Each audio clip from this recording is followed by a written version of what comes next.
সাংবাদিক দুদকের তদন্তকারী বড় কর্মকর্তা পরিচয় দিয়ে সাধারণ মানুষের সাথে বিভিন্নভাবে প্রতারণা করে আসছিল একটি চক্র।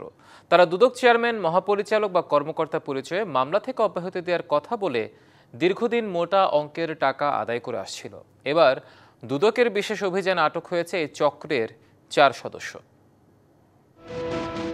বিভিন্ন পত্রিকা, আন্তর্জাতিক মিডিয়ার নাম ব্যবহার করে আবার কখনো দুদকের কর্মকর্তা পরিচয়ে দীর্ঘদিন প্রতারণা করে আসছে মুগদা এলাকার সোহেল চক্র।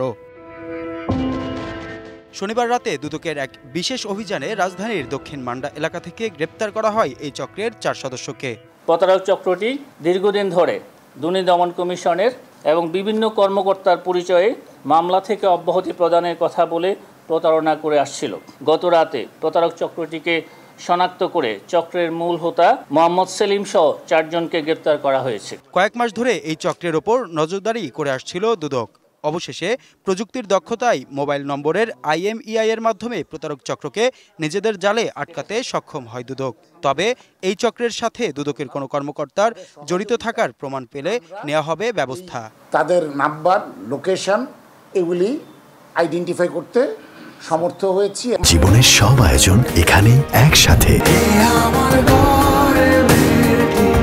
আমরা তদন্তকালে যদি দুর্নীতি দমন কমিশনের কোনো কর্মকর্তার নাম উঠে আসে, অবশ্যই দুর্নীতি দমন কমিশন তা আমলে নেবে এবং তার বিরুদ্ধেও কঠোর শাস্তিমূলক ব্যবস্থা নেবে। গ্রেপ্তারের সময় তাদের কাছ থেকে একটি Sony digital HD camera, broom, selfie stick, 2টি পাসপোর্ট, বিভিন্ন গণমাধ্যমের ভুয়া ID কার্ড সহ বিভিন্ন প্রতিষ্ঠানের কর্মকর্তাদের ভিজিটিং কার্ড, সোনালী ব্যাংকের চেক বই, 6টি মোবাইল সেট, 13টি সিম কার্ড জব্দ করা হয়। গ্রেপ্তারের সময় তাদের কাছ থেকে একটি সনি ডিজিটাল HD ক্যামেরা, পদ্মারি সোহাগ পাটোয়ারি নামীয় ভিজিটিং কার্ড, সোনালী ব্যাংকের চেক বই, 6টি মোবাইল সেট, 13টি সিম কার্ড জব্দ করা হয়। এদিকে প্রতারক চক্রের গ্রেপ্তারকৃত সদস্যরা নিজেদের নির্দোষ দাবি করে সাংবাদিকদের দৃষ্টি আকর্ষণের চেষ্টা করে। মোবাইল কিংবা টেলিফোনে দুদকের কোনো কর্মকর্তার অনুসন্ধানের নিয়ম নেই। তবে এ সকল প্রতারক চক্র থেকে সাবধান হতে দরকার যথেষ্ট জনসচেতনতা, বলছে দুদক কর্তৃপক্ষ। হাসিব পান্থ, DBC নিউজ, ঢাকা।